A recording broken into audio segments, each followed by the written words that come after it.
risk, particularly women and children. Addressing these challenges requires sustained cooperation in full respect of international law. Latvia continues to closely monitor the situation in Venezuela and stands prepared to continue working with its partners to support a peaceful, democratic, and just transition that reflects the aspirations of the Venezuelan people. And I thank you. I thank the representative of Latvia for her statement and now give the floor to the representative of Denmark. Thank you, Mr. President. And let me also thank Under-Secretary General Di Carlo for her briefing on behalf of the Secretary General. We also listened carefully to the briefing by Ms. de Freitas and Mr. Sachs. Mr. President, Denmark joins the Secretary General in expressing deep concern over the evolving situation in Venezuela. Since this Council met to discuss the situation 2 weeks ago, we have seen a drastic escalation culminating in a large-scale military operation on January 3rd. At our last meeting, Denmark urged all actors to strictly adhere to international law and to de-escalate tensions and exercise the necessary restraint. Today, we echo the Secretary General in his concern regarding the worrying implications of this military action. Independent of the situation in Venezuela, these developments constitute a dangerous precedent. International law and the UN Charter, as a pillar of the international security architecture, must be respected by all states. Denmark recalls the foundational principle of international law that forbids states from threatening or using force against another state's territorial integrity and political independence. This imperative is enshrined in Article 2, Paragraph 4 of the UN Charter. Members of the UN Security Council have a special responsibility to uphold these principles. The principles of sovereignty, political independence, and territorial integrity must be respected. The inviolability of borders is not up for negotiation. These are universal, sacrosanct principles enshrined in international law. They apply everywhere.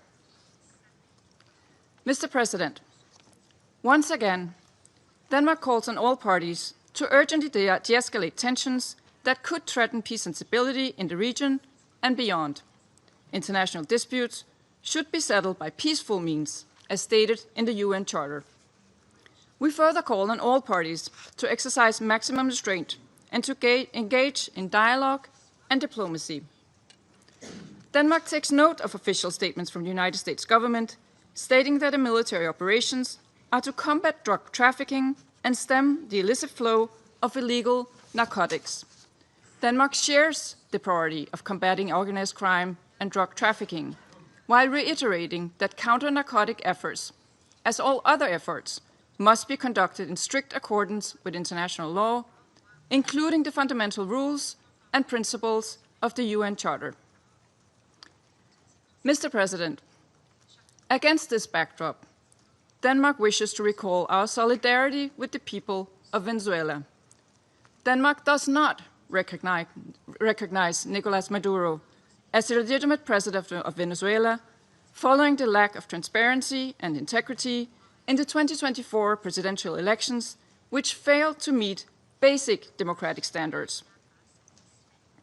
In Maduro's attempts to cling to power, his authoritarian regime grew increasingly oppressive. His regime bears responsibility for widespread and systematic violations of human rights against his fellow citizens, and he should be held accountable. The victims of the Maduro regime's alleged crimes against humanity have to be heard.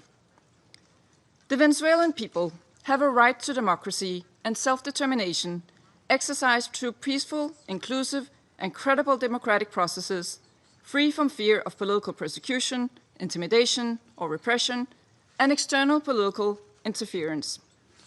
This includes the rights of Venezuelans alone to determine their political, economic, and social future without coercion, pressure, or manipulation by external actors. No state should seek to influence political outcomes in Venezuela through the use or threat of force or through other means inconsistent with international law. Venezuela's future can be decided only by the Venezuelans. We call on all parties and stakeholders to come together for a negotiated and peaceful transition to democratic rule in a process led by and owned by Venezuelans.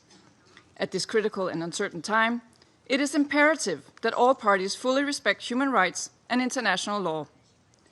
Denmark remains committed to supporting Venezuela and the aspirations of its people on its path to lasting political stability. I thank you. I thank the representative of Denmark for her statement and now give the floor to the representative of the United Kingdom. Thank you, President.